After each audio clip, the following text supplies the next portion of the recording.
I found my mother's real name folded inside a Bible 3 days after we buried her, and it wasn't the name on her headstone. My name is Diane Foss. I'm 52 years old. I've spent the last 26 years as a guidance counselor at Beechwood High School just outside Cleveland, Ohio. And until this past March, I believed I knew exactly who my mother was. Margaret Foss, widow, retired school teacher. 78 years old when her heart finally gave out on a Tuesday morning in her kitchen in Shaker Heights, coffee still warm on the counter when the neighbor found her. My mother raised me alone. My father died when I was 4, a construction accident, a scaffolding collapse on a job site in Akron, and I have almost no memory of him beyond a photograph on the mantel and the smell of a leather jacket that hung in our hall closet for years after he was gone. It was just the two of us for most of my life. She never remarried. She taught 3rd grade at Onaway Elementary for 31 years. She made a pot roast every Sunday. She was, by every measure I understood, an ordinary, steady, unremarkable woman, and I loved her for exactly that. The funeral was small. My husband Greg was there, my 2 sons flew in from Chicago and Denver, a handful of her old teaching colleagues, my mother's younger sister Carol, who lives out in Medina and who I only really see at funerals and the occasional Christmas. 3 days later, I drove back to her house on Fairmount Boulevard to start going through her things. Nobody warns you about that job. Nobody tells you that grief mostly looks like standing in your dead mother's closet, trying to decide what to do with 40 years of blouses. I was in her bedroom, going through the nightstand, when I found her Bible. King James, worn soft at the edges, the kind you get as a confirmation gift and never actually replace. I almost set it aside without opening it. But something made me flip through it, and that's when a folded piece of paper slid out from between the pages of the Book of Ruth and landed on the carpet. It was a birth certificate, not mine, a woman's name I didn't recognize, Eleanor Jane Whitfield, born September 14, 1947, in Terre Haute, Indiana. My mother was born in 1948 in Columbus, Ohio. That's what her own headstone said. That's what I'd written on the funeral program myself. I sat down on the edge of her bed and read that name maybe 6 times, like it was going to rearrange itself into something that made sense. I didn't tell anyone that first day. I told myself it was probably nothing. An old friend's certificate, a document from some genealogy project my mother had gotten into a few years back. That night, lying next to Greg in bed, staring at the ceiling fan turning slow circles above us, I finally said it out loud. I found a birth certificate in Mom's Bible. It's not her name. Greg's a patient man, an engineer, the kind of person who needs data before he'll worry about anything. He rolled over and looked at me. Whose name is it? Eleanor Whitfield, born in Indiana. Maybe it's a relative, a cousin, an aunt, something. Maybe, I said, but I didn't believe it. The next morning, I called my Aunt Carol. Carol, does the name Eleanor Whitfield mean anything to you? There was a pause on the line. Not a long one, maybe 2 seconds. But I've spent 26 years reading kids who are hiding something, and I know what a 2-second pause sounds like. No, Carol said. Why? I found a birth certificate with that name in Mom's things. Probably some old church friend, Carol said, too fast. Your mother knew a lot of people, Diane. I let it go that day. But I remember hanging up the phone thinking very clearly, my aunt just lied to me. I'm not a naturally suspicious person. My whole career has been built on giving 17-year-olds the benefit of the doubt. But I'm also trained to notice when a story doesn't hold together.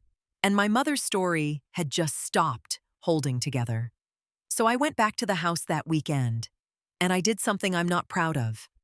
I went through everything. Every drawer, every box in the attic, every folder in the filing cabinet in what used to be my old bedroom.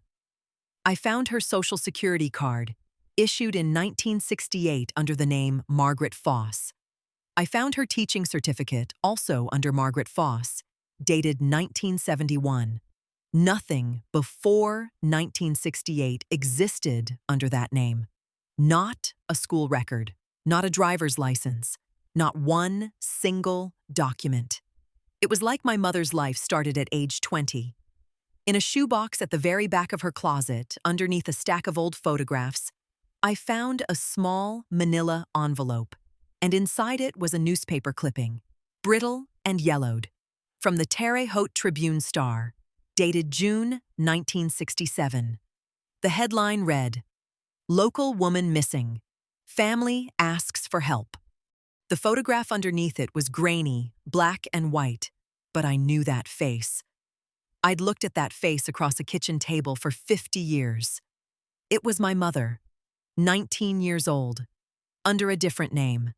Eleanor Whitfield, 19, of Terre Haute, has not been seen by family or friends since May 30th.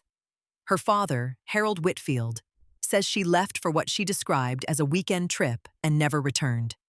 Anyone with information is asked to contact the Vigo County Sheriff's Department. I sat on the floor of that closet for a long time. I didn't call the police. I didn't confront anyone. I made a list of questions and started, patiently, checking them off one at a time. The first thing I did was call the Vigo County Sheriff's Department in Indiana, mostly expecting to be told the case was too old for anyone to remember. Instead, a records clerk named Patty transferred me to a detective named Ray Kowalczyk, who'd inherited a box of unsolved cold files when he made detective 15 years earlier, and who knew exactly what I was talking about the moment I said the name Eleanor Whitfield. "That case has been open on paper since 1967, he told me. "Nobody's touched it in decades, but it never technically closed.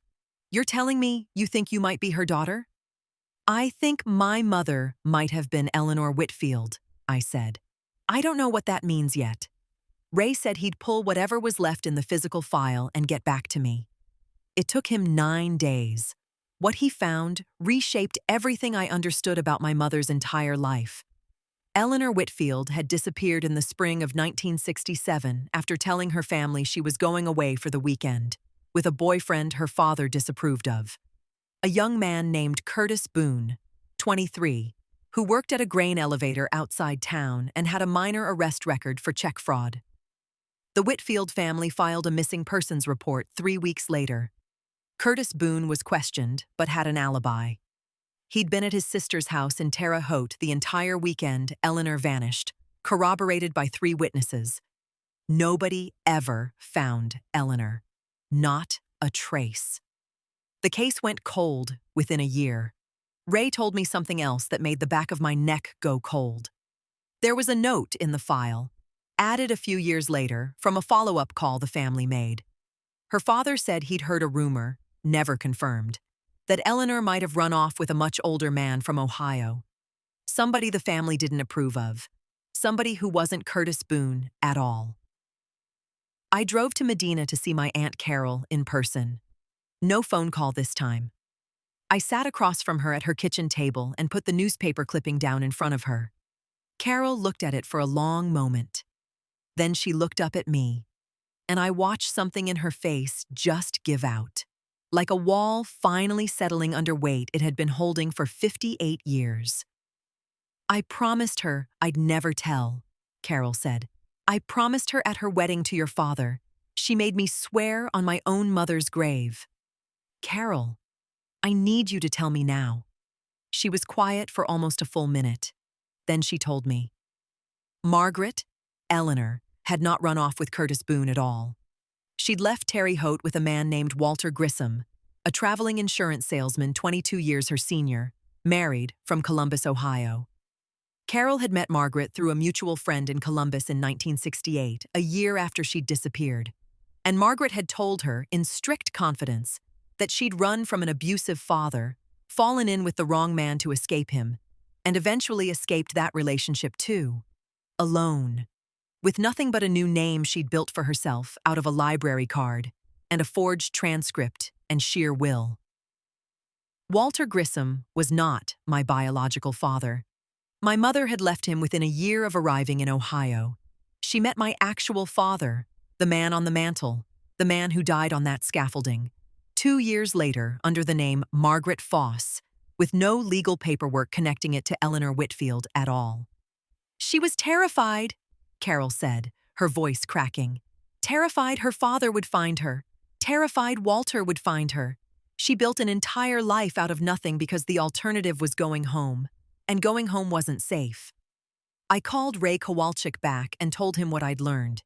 He was quiet on the line for a moment, and then he said something I've thought about every day since. You know, Mrs. Foss, in 15 years of working cold cases, most of the ones I close end in a body. This might be the first one that ends in somebody just deciding to survive. 2 weeks later, I got a phone call that changed the shape of everything again. A woman named Rita Boone called my house on a Thursday evening. She introduced herself as the daughter of Curtis Boone, the man who'd spent decades under a cloud of suspicion in a small Indiana town for something he never did. My father passed 2 years ago, Rita said, her voice tight. He died still being whispered about in that town. People still thought he did something to Eleanor Whitfield. It ruined his life, Mrs. Foss. He couldn't get work, couldn't date, couldn't leave that town because people said if he left, it'd look like he was running. And the whole time, she was just gone, living a whole life somewhere else. My mother's survival had cost an innocent man his reputation for over 50 years, and he died never knowing the truth that might have set him free. I'm not calling to be cruel, Rita said, quieter now. I just needed someone to know what it cost, on our side. I told her everything Carol had told me. I gave her Ray Kowalczyk's number so the sheriff's department could formally close the case and clear her father's name. Rita cried on the phone. So did I. I drove back to Terre Haute myself 3 weeks later, alone. Greg offered to come, and I told him I needed to do this part by myself. I stood in front of the house on Sycamore Street, where Eleanor Whitfield grew up, now owned by a family with a trampoline in the backyard and a basketball hoop over the garage. People who had no idea what had happened in that house 60 years ago. I went to the Vigo County Courthouse and formally requested that the missing persons case be closed, with a note added to the file clarifying that Curtis Boone had never been involved in Eleanor's disappearance. Ray met me there. He shook my hand and said, "Case closed, 59 years. That's got to be some kind of record." My mother wasn't running from love when she left Terre Haute. She was running toward a version of herself nobody had let her have. She built Margaret Foss out of nothing because Eleanor Whitfield had never been allowed to exist safely in the first place. And the woman who raised me, steady, kind, unremarkable in the very best way, that woman was the truest thing my mother ever made, not a lie, a rescue. My mother's headstone still says Margaret Foss, and I haven't changed it, and I don't intend to. That name was real. She earned it every year of her life, one Sunday pot roast at a time. But I added something underneath it this spring. Just one line. Also loved as Eleanor. Some people spend their whole lives building a name worth keeping. My mother built two.